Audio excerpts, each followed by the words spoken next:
former real-life practitioner, captures the same phenomenon.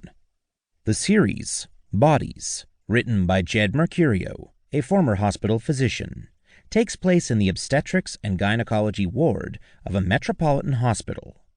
In the first episode, a newly arrived senior surgeon performs an operation on a patient with complex comorbidities, after which she dies. His rival then provides him with this advice.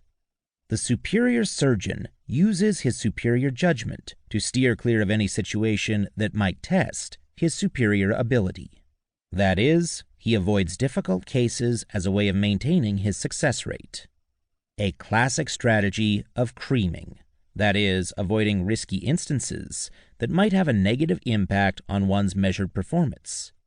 The cost of this tactic is that patients at greater risk for a failed surgery are left to an almost certain death without surgery. Bodies is a medical drama, but the phenomena it depicts exist in the real world. Numerous studies have shown that when surgeons, for example, are rated or remunerated according to their success rates, some respond by refusing to operate on patients with more complex or critical conditions, excluding the more difficult cases. Those that involve the likelihood of poorer outcomes, improves the surgeon's success rates, and hence their metrics, their reputation, and their remuneration. That, of course, comes at the expense of the excluded patients, who pay with their lives. But those deaths do not show up in the metrics.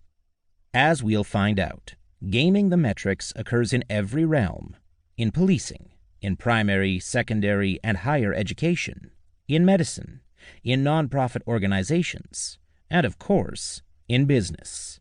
And gaming is only one class of problems that inevitably arise when using performance metrics as the basis of reward or sanction. There are things that can be measured. There are things that are worth measuring. But what can be measured is not always what is worth measuring. What gets measured may have no relationship to what we really want to know. The costs of measuring may be greater than the benefits.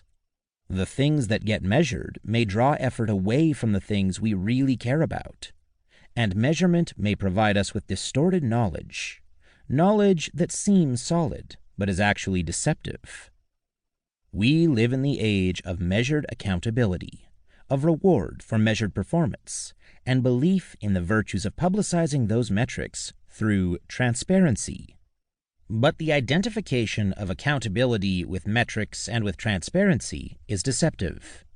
Accountability ought to mean being held responsible for one's actions.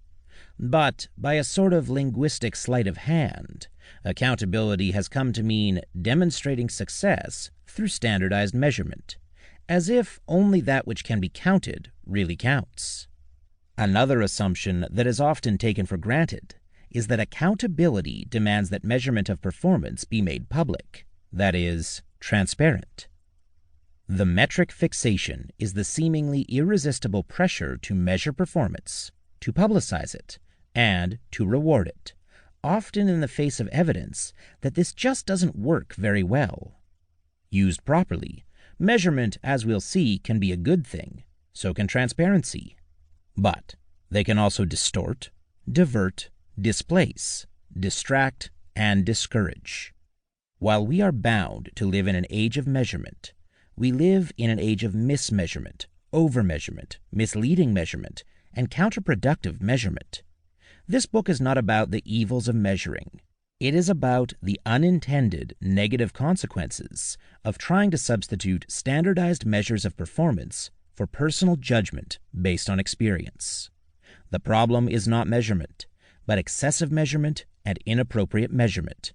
Not metrics, but metric fixation. We are often told that gathering metrics of measured performance and then making them available to the public is a way to improve the functioning of our institutions.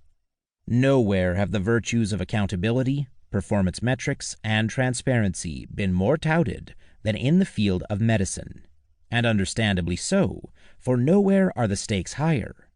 The health sector not only makes up over 17% of the U.S. economy, but lives are also on the line.